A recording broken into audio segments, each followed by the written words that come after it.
Hello and welcome to Thought for December the 10th. Our readings are Job chapter 12, Nahum chapters 1 and 2, and James chapter 5. And our thought is, the last days. Today we completed reading the letter of James. It is full of interesting and at times challenging thoughts. He is the leader of the Jerusalem church that you read about in Acts chapter 15 verse 13, and probably the half-brother of Jesus. As the chief spokesman for the believers at Jerusalem, not long before the city was encircled and finally destroyed by the Roman armies in AD 67 to AD 70, his comments in the final chapter are mainly directed at the situation that had developed there. Here is 30 years after the ecclesia had been established around 30 AD. There is fairly conclusive evidence that James was martyred in AD 62. So James is writing to warn them of their approaching last days, as he says, "Weep and howl for the miseries that are coming upon you. Your riches have rotted. You have laid up treasure in the last days. You have lived on the earth in luxury and self-indulgence." Chapter 5, verses 1 to 3 and verse 5. And so this is very true of today in Australia.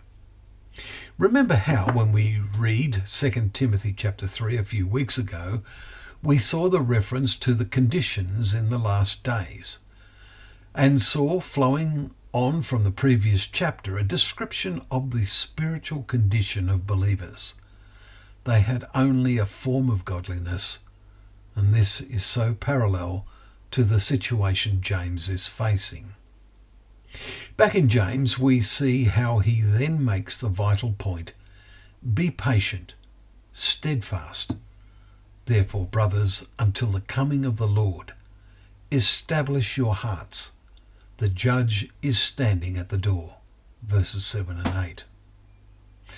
These words apply so much to the world today as we live in the end of the times of the Gentiles or non-Jews.